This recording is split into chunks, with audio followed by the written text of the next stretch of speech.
Right now, like at this exact second, you are wearing an intersection of global conflict, complex international trade laws, agricultural breakthroughs, and these incredibly intricate human labor networks right on your back. You really are. Yeah, and there is a very good chance you bought it for, I don't know, like $12 at a mall, completely unaware of the massive geopolitical weight just hanging in your closet. It's the great paradox of the modern era, honestly. Yeah. The closer and more integrated the world becomes, the more invisible the mechanisms connecting it seem to be.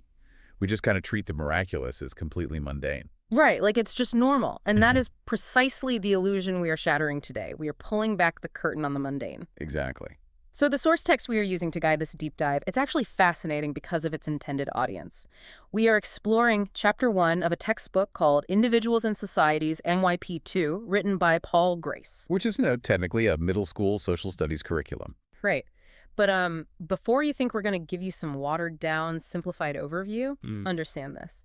The beauty of this text is that it forces us to strip away the impenetrable corporate jargon, you know? Yeah, the macroeconomics and geopolitical shifts. Exactly, all that heavy stuff, and just look at the raw, undeniable mechanisms of how the world actually works. Our mission today is to answer one massive question. How has globalization shaped the world? It's a huge question. It really is. And we are going to do it by dissecting the everyday items sitting right there in your kitchen, resting in your pocket, and hanging in your closet. It is a brilliant framework to me when you take the time to deeply analyze the origins of, say, a simple fast food burger Oh, for or sure. the manufacturing route of a video game console. Mhm. You're actually tracing the arterial blood flow of global commerce and cultural exchange. Yeah. You basically stop seeing a shirt as just dyed cotton, and you start seeing it as a physical map of human interdependence. Man, a physical map. Yeah. I love that. So I want to start with the foundational definition our PEX provides because it kind of sets the stage for everything, right? Right. It's essential. Because we hear the word globalization and we immediately picture like massive cargo ships or people in suits at the United Nations. Sure. But the text defines it a bit differently. It says it's the process where large distances between places become less and less important. Exactly. It's the mechanism allowing people to connect, to travel, and collaborate across continents. In essence, it isn't about the physical Earth getting smaller. It's about the friction of distance being systematically eradicated. I think the friction of distance is the perfect analytical lens here. Yeah. Well, yeah, because for most of human history, distance possessed a massive, almost insurmountable friction. Oh, absolutely. Moving a single pound of spices from Asia to Europe in, like, the 14th century Yeah. required months of travel. And extreme physical danger, right? And massive capital investment. Right. That friction dictated the entirety of global economics. Okay, so what changed? What globalization represents is the technological and logistical lubrication of that friction. I mean, the physical circumference of the Earth remains roughly 24,000 miles. Right, the planet itself hasn't shrunk. Exactly. Right. But the time, the caloric effort, and the financial cost required to move a product, an idea, or a person across that space has plummeted to near zero Yeah. in some sectors. Wow, yeah. And to visualize exactly what that lack of friction looks like in the modern day, the textbook features this really cool data snapshot. It's a very revealing chart. It's basically a smartboard visual of global internet usage, and the data is from January 2015. Which I know seems a bit old. Right, on one hand, a decade ago is ancient history in tech terms, but analytically, 2015 is a crucial inflection point. It really is. It represents the exact moment mobile internet was truly taking over, yet the global infrastructure was still incredibly uneven. The contrasts on this map are just staggering. Let's break down those numbers. Okay, so North America sits at an 88% internet usage rate. Western Europe is right behind at 81%. But then you look south. Right. The entire continent of Africa is at 26%. South Asia is at 19%. And we really have to look past the surface assumption here. What do you mean? Well, you can't just assume this means fewer people in South Asia were, scrolling through social media in 2015. Oh, right, it's bigger than that. Much bigger. Yeah. When we analyze a map of internet penetration, we are actually analyzing a map of economic exclusion. Economic exclusion. That makes sense. In the 21st century, the internet isn't just a communication tool. It is the fundamental infrastructure of global markets. If you lack access, you are entirely locked out of modern globalization's primary mechanism. Because, I mean, think about it. If I'm a small business owner in that 88% bracket in North America, I can leverage the internet to essentially fold space. Yes, fold space is a great way to put it. Like, I can source raw materials from a manufacturer in Vietnam, I can hire a graphic designer in Eastern Europe, and then I can market my final product to a buyer in Australia all before I even finish my morning coffee. Exactly. The friction for me is virtually non-existent. But consider the alternative. Right. If I'm an entrepreneur in that 74% of the African population without access back in 2015, my economic reality is bound entirely by physical geography. Yes, you are physically tethered. I can literally only sell to the people who can physically walk up to my storefront. Precisely. The local entrepreneur without digital access cannot participate in global arbitrage. Right. The pricing differences? Yeah, they cannot take advantage of pricing inefficiencies across different markets. They are trapped in local pricing and local demand. Wow. So while we say globalization shrinks the world, this data insists we add a massive caveat. It shrinks the world incredibly unevenly. That is such an important point. The velocity of your personal economy depends entirely on your proximity to the infrastructure of connection. Yeah, that proximity is everything. But looking at this textbook's timeline, I'm struck by a thought here. Okay, what is it? We constantly treat globalization, and especially the internet, as this unprecedented novel phenomenon, right? Like it's brand new. We do tend to act like we invented the concept yesterday. Right. But if globalization is simply the reduction of the friction of distance, aren't we just talking about a basic human instinct that's been operating since the dawn of civilization? You're exactly right. We are a migratory trading species. Yeah, we've always been doing this. And you are actually touching on a major historical debate, and the source material addresses it directly. Oh, really? Yes, there is a very robust argument that globalization is not a modern era at all, but rather the defining continuous arc of the human story. I like that, the continuous arc. The timeline provided in the text doesn't begin with fiber optic cables. It actually begins in antiquity, with the invention of the wheel. Which makes perfect sense when you look at it through the lens of friction. It really does. Because the wheel, originating in Mesopotamia, was the first profound technological assault on distance. Absolutely. It allowed early humans to uncouple their economic output from their biological carrying capacity. Right. You no longer had to physically carry goods on your own back. Exactly. You could harness animal power to move heavy commodities across these massive overland trade routes. It was essentially the birth of terrestrial infrastructure. And from there, the timeline demonstrates how the reduction of friction compounds over time. How so? Well, you move from the wheel to the Renaissance and the advent of the printing press. This is a crucial pivot. Oh, the printing press. That changed everything. It did, because prior to the printing press, the movement of complex ideas required the physical movement of the scholar. You literally had to travel to the university to hear the lecture. Right, the person was the storage device. Exactly. But the printing press separated the idea from the author. It mass-produced thought. So, suddenly, an architectural concept from Italy could influence a builder in London without either person ever having to cross the English Channel. Precisely. It was the globalization of intellectual property. Wow. Then, the timeline moves forward to the 19th century with the steam train. And this completely restructured humanity's relationship with time and space on a continental scale. Oh, for sure. Getting across land used to take forever. Landlocked interiors that took weeks to traverse were suddenly accessible in days. This allowed for the mass movement of heavy industrial resources, like coal and steel. Which basically built the modern world. Right. And this, in turn, fueled the 20th century's massive contribution, which was commercial aviation. Airplanes. Yes, which turned the oceans from impassable month-long barriers into mere hours of transit. And that leads us right to the internet. So if I'm tracking this correctly, the wheel moved physical goods. Yes. The printing press moved ideas. The steam train and the airplane moved industrial scale and people. And the internet is essentially the culmination, moving data and financial capital at the literal speed of light. That is the crucial distinction to make. The underlying desire to connect and trade is ancient. Right. What is entirely novel and what justifies calling our current era uniquely globalized is the sheer velocity and volume of the exchange. The speed is just insane now. The breakthroughs of the past 50 years haven't just incrementally improved old trade routes. They have created an entirely new paradigm. Yeah. When the travel time for a financial transaction drops from a week by ship to 0 seconds, the global economy fundamentally changes its state of matter. That is such a cool way to think about it. It goes from a solid to a gas, right? Just expanding to fill every available space instantly. A gaseous economy. Exactly. But I want to pull us back from the digital gas cloud for a I'll keep second. around it. Yeah, because if we really want to understand how this shrinking world physically altered our day-to-day existence, we need to log off the internet, step away from the abstract timeline, and literally walk right into your kitchen. The kitchen is the best place to start. The textbook makes this brilliant pivot here. It forces us to look at the food we eat as the ultimate tangible artifact of global integration. And to do that, we must examine what is arguably the single most consequential biological event in recorded human history, Oh, wow. the Columbian Exchange. Coined by historian Alfred Crosby, right? Yes, exactly. So this takes us all the way back to the year 1492.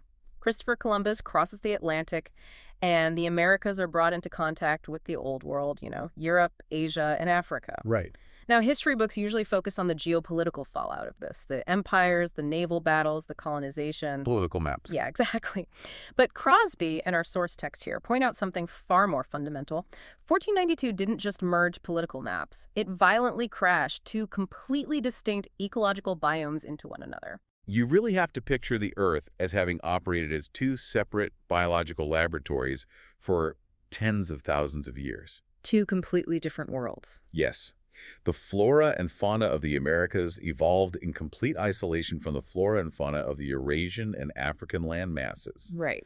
The Columbian Exchange was the sudden, unprecedented swapping of these massive genetic libraries. And the textbook includes a visual for this, figure 4.10, that maps this out like a massive transatlantic conveyor belt. It's a great illustration. And when you actually look at the items on this belt, it completely shatters your understanding of traditional culture. It really does. Let's look at the belt moving east, right? Right. From the Americas over to Europe and Africa. It is loaded with beans, maize, which is corn, peanuts, sweet potatoes, tobacco, turkeys, and crucially, tomatoes and potatoes. The cultural implications here are just staggering. We deeply associate specific ingredients with national identities, completely ignoring the fact that those ingredients are relatively recent global imports. Oh my gosh, the tomato is the perfect example of this. It is the classic example. Right, because when anyone thinks of quintessential Italian cuisine, the immediate image is a rich red marinara sauce, or like a margarita pizza. Of course. But the biological reality is that before the 16th century, there was not a single tomato on the entire Italian peninsula. Not one. It is entirely a New World plant. The entire foundation of what we consider traditional Italian food today is a direct byproduct of this early stage of globalization. And the potato is an even more profound example of how a biological import can alter the trajectory of a whole continent. Oh, tell me about the potato. Well, the potato originated in the high altitudes of the Andes in South America. Right, Peru, basically. Yes. Yeah. When it was brought to Europe, it fundamentally changed the agricultural math of the continent. Potatoes are incredibly calorically dense, and they thrive in poor, rocky soils that would absolutely reject a wheat crop. So if I'm a European farmer in the 1700s, this weird tuber from across the ocean suddenly allows me to produce significantly more human energy per acre of land than I ever could before. Exactly. And the second-order effects of that caloric surplus are what truly shaped the modern world. How so? More calories meant a massive, sustained population boom, particularly in places like Ireland and Northern Europe. Because fewer people were starving. Right. Furthermore, because a family could feed themselves using a smaller plot of land, it eventually freed up excess labor. Oh, I see where this is going. That surplus population, no longer tied strictly to subsistence farming, began migrating to cities. This provided the massive workforce necessary to fuel the Industrial Revolution. Wait, really? Yes, the factories of Europe were quite literally powered by the caloric density of the South American potato. That is just incredible. The Industrial Revolution fueled by a tuber. It's amazing. Now let's look at the conveyor belt running the other direction, from the Old World westward into the Americas. Okay. What's on this belt? We've got bananas, cattle, chickens, coffee beans, grapes, onions, rice, and wheat. Again, this totally rewrites our visual stereotypes. Oh, The iconic, mythologized image of the American West is the cowboy on horseback driving a herd of cattle across the plains. right, the classic Western movie. But both the horse and the bovine were introduced by Europeans. They were entirely absent from the pre-Columbian Americas. Wow.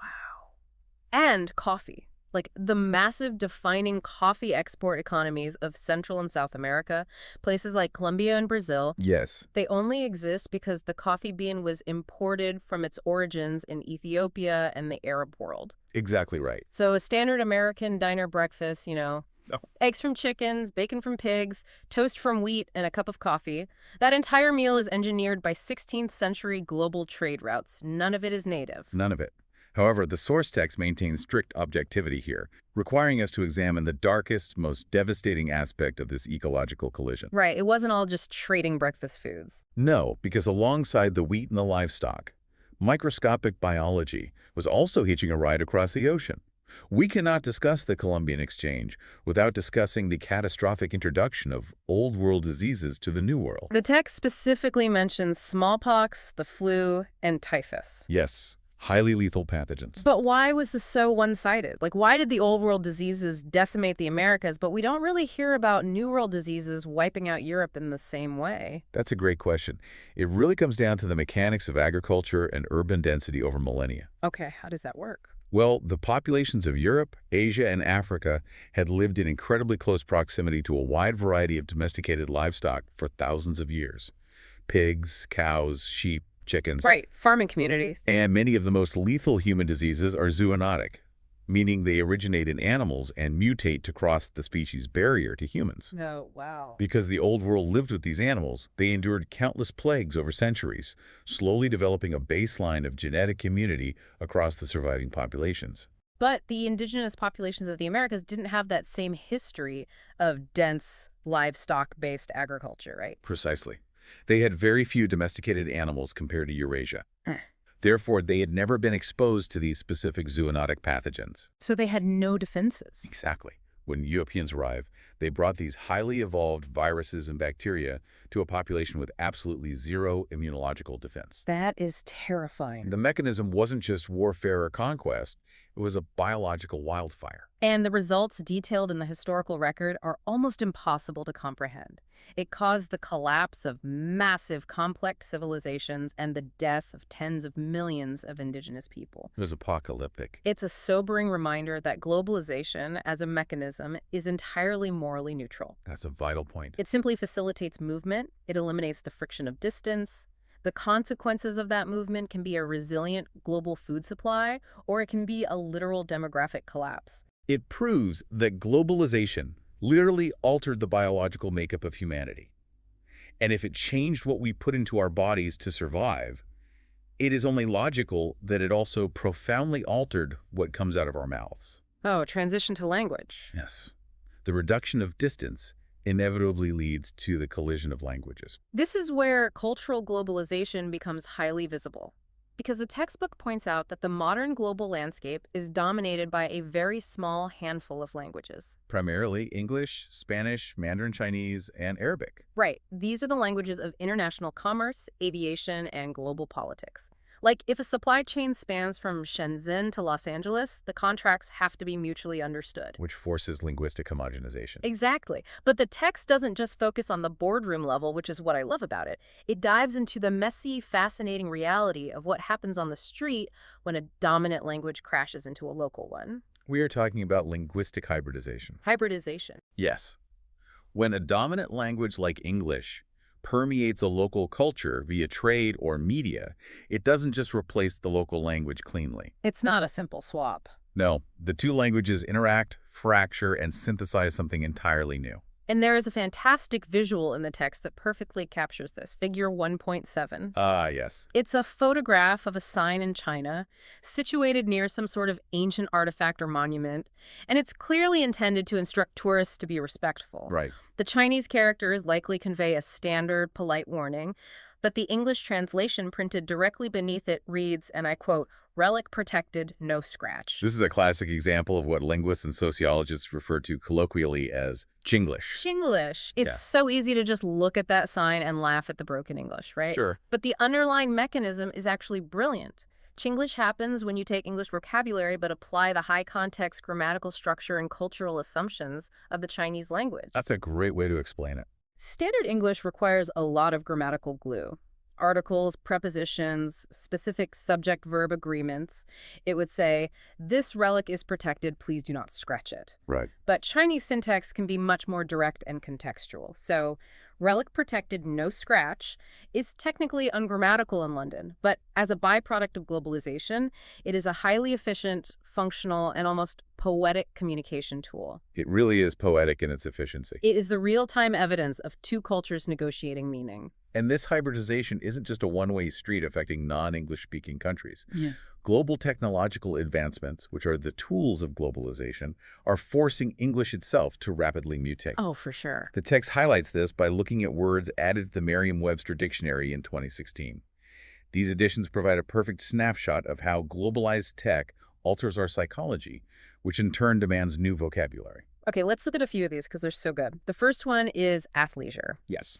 The dictionary defines it as casual clothing designed to be worn both for exercising and for general use. Right.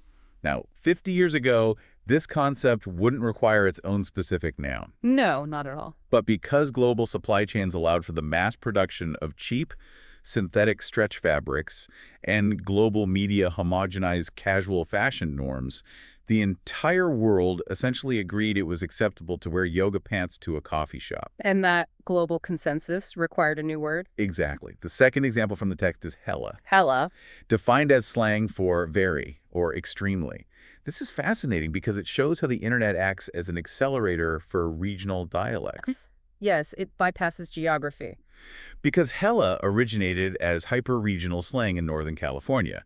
In a pre-internet world, it might have stayed there for decades. Probably. But through globalized media, music, and digital communication, a regional quirk bypassed traditional geographic boundaries and became universally understood English. It's amazing. But the most telling addition to the dictionary in 2016, and I think your favorite, Oh, it is absolutely my favorite, the word nomophobia. the fear of being without access to a working cell phone. I just want everyone listening to sit with that for a second. We literally had to invent a clinical psychological term to describe the sheer existential panic a human being feels when they are severed from the global digital network. It's very revealing. Nomophobia. It perfectly illustrates that globalization isn't just about moving cargo. It has deeply rewired our neurological baseline. We feel physically unsafe when we cannot connect to the global web. That's very true.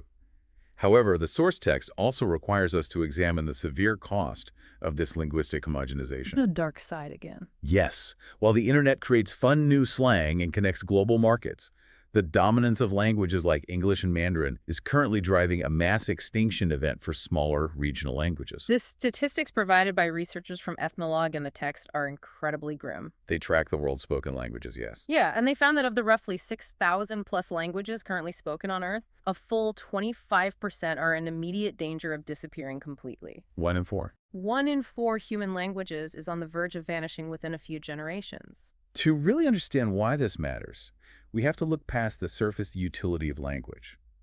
A language is not simply a direct cipher for English, where you just swap one word for tree with another word for tree. Right, it's not a one-to-one code. The syntax, the hyperlocal vocabulary, and the idiomatic structures of a language contain the entirety of a culture's worldview. It encodes ancestral knowledge about specific local ecosystems, medicinal plants, unique philosophical paradigms, and oral histories. So when a language dies, it's not just a communication tool breaking. An entire unique lens for interpreting the human experience is wiped from the historical record. Exactly. It's literally like burning a library of completely untranslatable knowledge. Precisely. If we view dominant global languages as an invasive species in a closed ecosystem, we can see how they outcompete local languages for resources. And the resources in this case being economic opportunity, right? Exactly. If speaking English is the only way to get a job in the globalized market, parents will naturally prioritize teaching their children English. And the ancestral tongue is starved of a new generation of speakers. The textbook grounds this massive statistical loss in a very human image, figure 1.8. A very powerful photo. It's a photograph of two Native American sisters in Oklahoma walking with canes through a wooded area to visit their grandfather's grave. These two women are speakers of the Yuchi language, Yes. and the reality is they are among the absolute last fluent speakers alive. Looking at that photo, you realize you are witnessing the terminal end of a linguistic lineage that survived for thousands of years, only to be overwhelmed by the frictionless spread of English in a matter of decades. It is a profound cultural tragedy. However, the text introduces a truly brilliant paradox regarding this linguistic extinction. Oh, right, the internet paradox. Yes, the very mechanisms of globalization that Right. scattered these communities and demanded the adoption of dominant languages, Yeah. the mobility, the telecommunications, the internet. Yeah. Those exact tools are now being weaponized to save these endangered languages. Okay, I need you to walk me through the mechanics of that. How does the machine that destroys the language suddenly become its savior? It comes down to the concept of a speech community. For a language to survive, it requires a critical mass of people who interact with it daily. Makes sense. Historically, if economic pressures forced members of a small tribe to disperse across the country to find work, the speech community was physically shattered. The language would die because the speakers simply had no one in their physical vicinity to talk to. Distance was the killer. Ah, I see. Distance was the friction, but the internet removes the friction of distance. Exactly. The internet allows for the creation of virtual, borderless speech communities. Wow.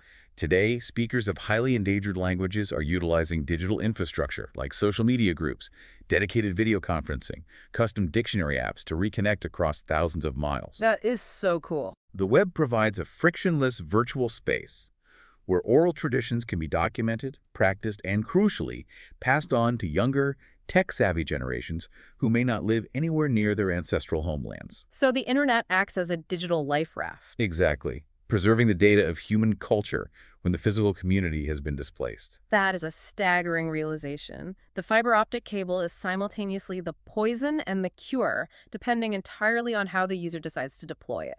It's a dual-edged sword. So we've seen how globalization dictates our biology and how it actively rewrites the words we use to think. Now, we really need to transition into how this system actually builds the physical world around us. The physical products. Right. Because linguistic homogenization and the internet are exactly what allow massive corporate entities to coordinate the manufacturing and distribution of the products we use every day. We need to talk about the brands. This requires defining a core concept from the textbook, TNCs, or transnational corporations. To understand why a TNC exists, we kind of have to look at the mechanics of the Industrial Revolution we talked about earlier. Okay, let's look at that. In a pre-industrial local market, a craftsman makes a chair by hand and sells it to his neighbor. The supply matches the hyper-local demand. Right, simple economics. But once you invent the assembly line and steam power, you are suddenly capable of manufacturing 10,000 chairs a week. Yeah. Your local village cannot possibly absorb that supply. Therefore, the sheer capacity of mass production absolutely necessitates the pursuit of foreign markets. You must cross borders to find enough buyers to justify the scale of your manufacturing. And as these companies expanded outward, they evolved into transnational corporations. These aren't just companies that export boxes on a ship. These are massive entities that legally and physically exist in multiple countries simultaneously. Yes. The text gives the foundational examples here. Japanese automobile manufacturers establishing massive production plants in Western Europe, or German engineering conglomerates heavily embedding their operations within China. They transcend a single national identity entirely. But the most visceral, everyday examples of TNCs aren't the heavy engineering firms. They are the consumer brands occupying our local street corners. Which brings us to figure 1.9 in the text. Oh man, this image. It's an image that perfectly encapsulates the weird cognitive dissonance of modern global living. It really is. It's a photograph of a bustling McDonald's. It looks identical to the one in your hometown. The layout, the fryers, the unmistakable golden arches. Everything looks normal. But you look closer, and the word McDonald's above the counter is written entirely in Cyrillic text. It's in Russia. It is the ultimate visual representation of cultural homogenization. The aesthetic and operational blueprint is rigidly, uniquely American, but it has been overlaid onto a completely different cultural and linguistic context. It's fascinating, but logically, How does a corporation actually execute this? That's what I want to know. If I'm the CEO of Starbucks or McDonald's in the United States, I cannot possibly manage the local real estate laws, the hiring practices, and the daily shift schedules of 30,000 different restaurants in 100 different countries. No, the logistical friction would destroy the company, so how do they bypass that friction? They bypass it through the franchise model. Hmm? We often use the word franchise casually, but mechanically, it is a brilliant method of decentralized capital extraction. Okay, break that down for me. How does a franchise actually function as a tool of a TNC? Well, a franchise agreement is essentially the licensing of intellectual property and operational systems. Okay, The parent TNC does not want the enormous capital expenditure and risk of buying land and building a restaurant in a foreign market they don't fully understand. makes sense. Too risky. Instead, they find a local business owner, or sometimes a local corporate conglomerate, who has local capital and understands the local labor laws. All right. The TNC grants this local entity the right to utilize their globally recognized branding, their proprietary supply chain, and their exact operational blueprint. So the local owner basically takes on all the ground level risk and manages the day-to-day headaches of making the coffee or flipping the burgers. Correct. The local franchise owner generates their own local profits from the sales. But in exchange for the blueprint and the brand recognition, a significant percentage of those revenues, along with hefty franchise fees, flow continuously back to the parent TNC's headquarters. Wow. It allows the TNC to achieve a massive, ubiquitous global footprint, extracting wealth from local markets worldwide while drastically minimizing their own physical and operational liability. It's an incredibly efficient mechanism for expansion, but it forces us to ask a difficult question about our local environments, doesn't it? It certainly does. When an identical, scientifically optimized replica of an American coffee shop opens on thousands of street corners globally, what happens to the unique, organic, local cafe culture? That's the trade-off. Right. The franchise model provides a highly predictable, globally uniform consumer experience. But the cost of that convenience is the slow erasure of local commercial distinctiveness. That tension between global convenience and local homogenization is a defining characteristic of consumer globalization. Absolutely. But what we've just discussed, the storefronts, the burgers, the coffee, that is only the consumer-facing terminus of the TNC. To truly understand the geopolitical power of these corporations, we have to look backward, up the supply chain. Up the chain. Yes. We have to look at where and how they manufacture the physical goods they sell. Which brings us back to the $12 t-shirt hanging in your closet. The textbook features this interactive decision-making activity that I absolutely love because it forces the reader to confront the agonizing economic and ethical realities of the global supply chain. It's a very effective exercise. Yeah, so we are going to role-play this scenario. Before we establish this scenario, we need to calibrate our economic vocabulary. Okay, vocabulary check. If you look at older texts regarding global development, you'll often see countries categorized as LEDCs, meaning less economically developed countries, and MEDCs, more economically developed countries. The source text makes a point to note that modern economists have largely abandoned these acronyms. Why the shift? Were they just considered outdated? It goes deeper than just being outdated. They are analytically imprecise and carry an inherent unhelpful bias. Oh, bias. How? Well, the terms imply a strict linear hierarchy where an MEDC is the ultimate goal, and an LEDC is simply failing to achieve it. I see. That is a bit patronizing. Today, global economists rely on objective, data-driven categorizations based specifically on gross national income per capita. So the modern terminology you will encounter is LIC for low-income countries, Okay, LAC? MIC for medium-income countries, and HIC for high-income countries. You will also hear the broader terms of developed versus developing economies. Got it. Understanding that gradient of global wealth is vital because transnational corporations utilize the exact disparities between these zones to maximize their profit margins. That's exactly. So let's jump into the boardroom. Here is the scenario from the textbook. Lead the way. Imagine you and I are on the board of directors for a major transnational corporation based in France. We design and manufacture trendy clothing, and we sell it in our branded retail shops all over the world.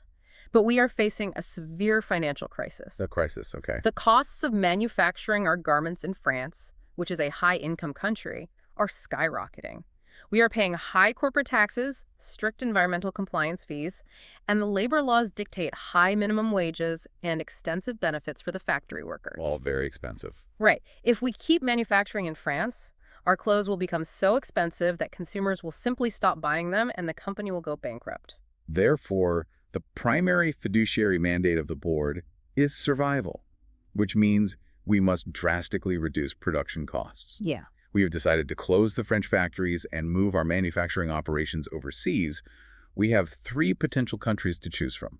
I'll lay out the option. Option 1, we set up our new factory in country A. Now, country A is also fairly developed. The manufacturing costs here remain relatively high compared to the global average. Okay. However, the working conditions for the factory employees are excellent. There are strict, enforceable labor laws, strong unions, and high safety standards. Option 2. We move operations to country B. This is the middle ground. The operational and labor costs here are relatively cheap, a significant savings compared to France or country A. Right. Furthermore, the working conditions are generally good. They aren't the gold standard, but they are safe and regulated. And finally, option 3. We establish our manufacturing in country C. This is a low-income country. The costs here are incredibly cheap. The labor is abundant and inexpensive. The cheapest option. If we choose country C, our profit margins will absolutely explode. However, the textbook explicitly notes that the working conditions in country C are only average to poor by global standards and regulatory oversight is minimal. Right. Now, if this were purely a mathematical equation on a spreadsheet, the board chooses country C immediately. Lowest friction, highest profit. Yeah, mathematically, it's a no-brainer. But the textbook brilliantly forces us to analyze this exact decision from 4 competing, deeply human perspectives. Okay, let's dive into those. Let us begin with the perspective of the CEO sitting at the head of the table in France. If I'm the CEO, I am trapped in a terrifying paradox. How so? Well, my shareholders are demanding I increase profits, which pulls me directly toward the cheap labor of country C, but my entire company relies on the intangible value of our brand image. Ah, the PR side. Right. If I authorize a factory in country C and an investigative journalist publishes a photo of our trendy logo being sewn by exhausted workers in a dangerous sweatshop, the resulting PR scandal will destroy our stock price overnight. Yes, it would be devastating. So I am desperately seeking a magic bullet. I want the rock-bottom costs of country C, but I need the bulletproof ethical optics of country A.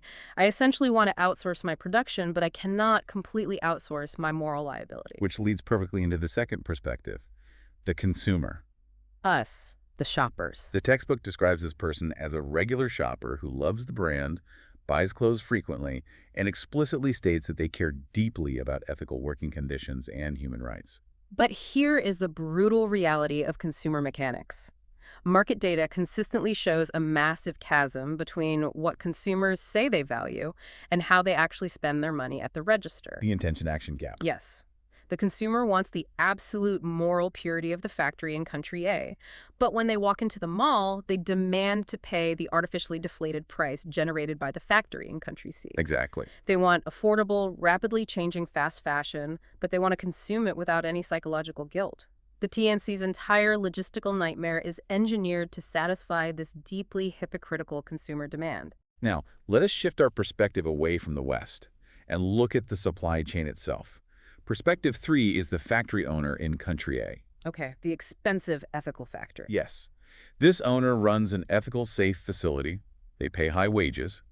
But because of those high standards, they are consistently underbid by factories in cheaper regions. Man, that's tough. They are watching their community lose jobs because they refuse to lower their standards. They desperately want the French TNC's contract to keep their people employed, but they physically cannot compete on the spreadsheet without breaking their own nation's labor laws. It's a race to the bottom. And finally, we arrive at the most agonizingly complex perspective of all, the actual factory workers in countries B and C. This is where it gets incredibly nuanced. This is where the simplistic narrative of globalization is bad or globalization is good completely falls apart. Right. Let's look at the worker in country C. The textbook is clear. The work is grueling, the hours are long, and the pay is incredibly low by French standards. A Western observer looks at country C and immediately identifies it as exploitation. And in many respects regarding labor rights, it is.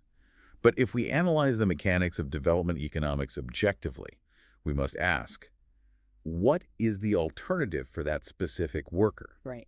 In a low-income country, the alternative to a harsh factory job is often not a better office job. The alternative is brutal, precarious subsistence farming or absolute destitution. Wow, yeah, exactly. For that worker, securing a job sewing French t-shirts, even in poor conditions, might represent the first time their family has access to a reliable cash income. Could be life-changing. It might be the sole mechanism allowing them to send a child to school instead of working in the fields. The textbook notes that conditions in Country C, while poor, are improving. Yes, improving is the key word. The grim historical calculus of industrialization suggests that this influx of foreign capital, even if exploitative initially, is often the first painful step a nation takes toward raising its overall standard of living and eventually demanding better rights. And in Country B, the medium income option, we see a worker further along that developmental arc. The middle option. Yes, the conditions are safe, the wages are better, but the workers are locked into rigid shifts with no upward mobility. And they rightly feel they deserve a larger share of the immense profits the TNC is generating from their labor. So when we step back from this boredom exercise, what is the conclusion? If the TNC stays in France, it dies. Right. If it chooses Country A, clothes become unaffordable. If it chooses Country C, it risks exploiting the vulnerable, but it might also be injecting the foundational capital needed to pull a region out of extreme poverty over the next generation. It's an unsolvable puzzle on some level. I ask you, the listener, what does this mean for the shirt on your back?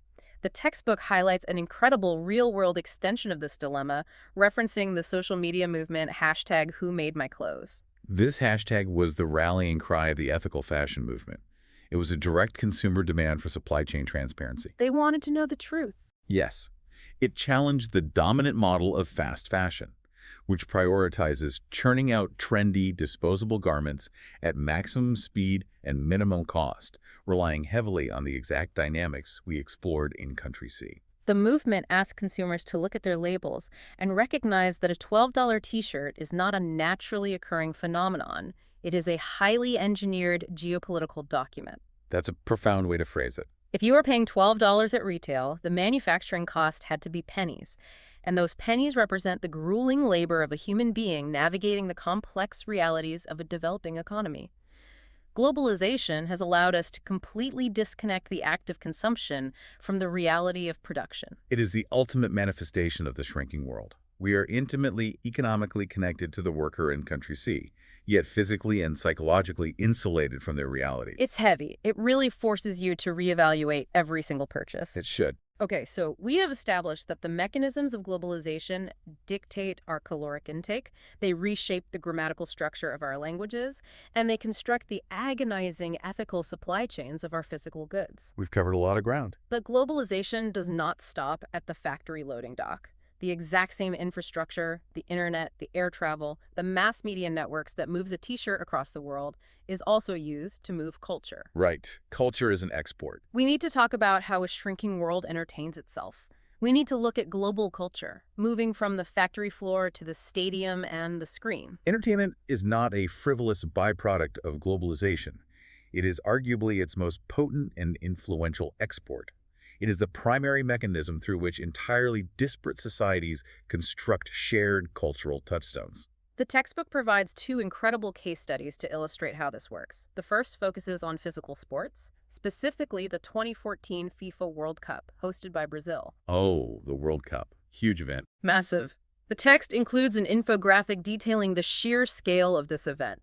Figures 1.13 and 1.14. And the data points are so massive they almost lose their meaning. Let's hear them. The estimated total cost to the Brazilian government to organize the tournament was $16 billion. They spent $3.5 billion simply building and renovating the physical stadiums. That is an astonishing expenditure of national resources.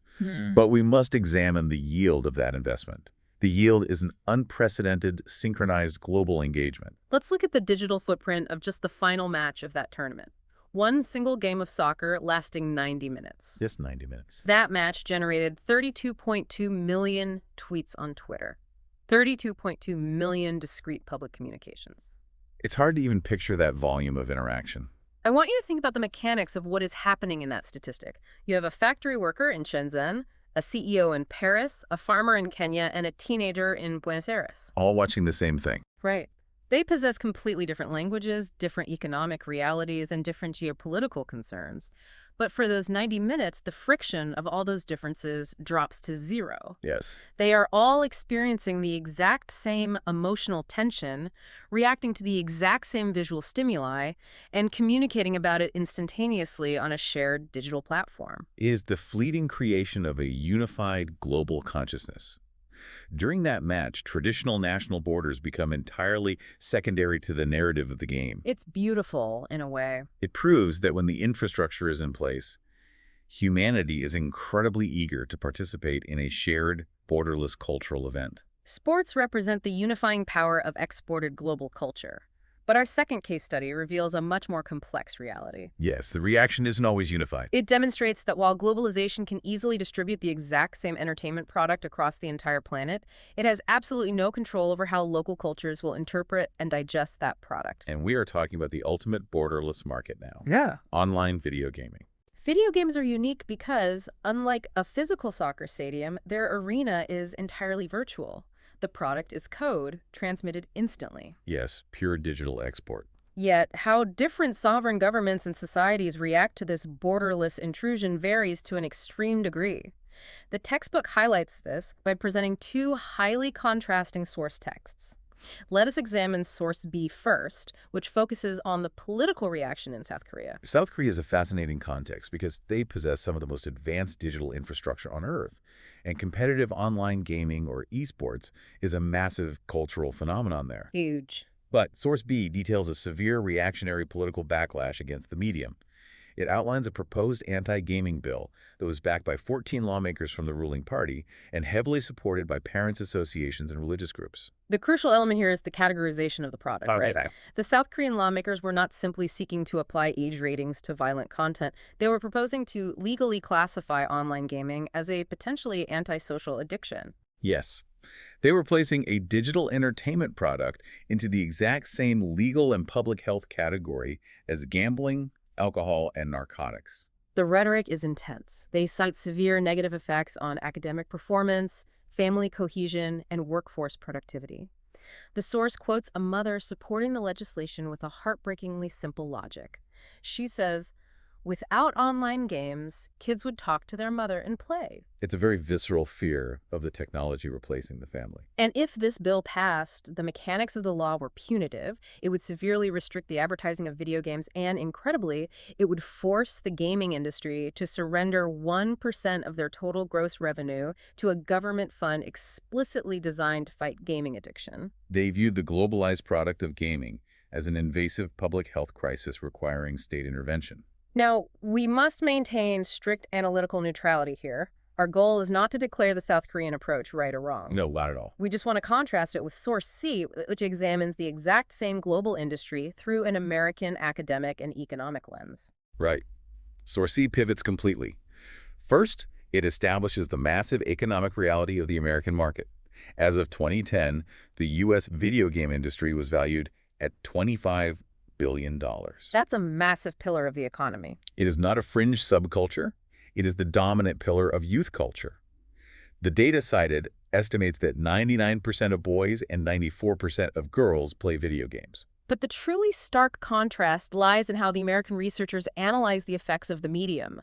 The source highlights the work of researcher Isabella Granick. Yes. Instead of pathologizing the behavior, Granick argues that interactive video games offer profound, unique cognitive benefits. Her argument hinges on the mechanism of interactivity. How so? Well, if you sit on a couch and watch a 2-hour movie, your brain is largely passive. You are receiving a narrative. Right. But if you play a complex online game, your brain is hyperactive. Yeah. You are required to navigate three-dimensional spatial environments, manage scarce virtual resources, engage in rapid strategic problem solving. And you're doing it with other people, right? Exactly. You coordinate cooperatively with dozens of other players globally in real time. Granick's research suggests that this intensive interactivity is actively building and refining mental skills that traditional passive media simply cannot. It is a stunning juxtaposition. We are looking at the exact same lines of code, the exact same globally distributed digital product. Yes. Yet, when filtered through the cultural anxieties and political structures of South Korea, it is legislated as a toxic narcotic threatening the family unit. When filtered through American academic research, it is praised as a revolutionary cognitive development tool. It perfectly proves that globalization is not a steamroller that simply flattens everything into one uniform reality. It can distribute the tools, but it cannot dictate the reaction. We are all holding the exact same globalized objects, but we are evaluating them through entirely unique, hyperlocal cultural lenses. And this is precisely why a text like this, why studying the mechanics of globalization, is so vital. It demands critical thinking.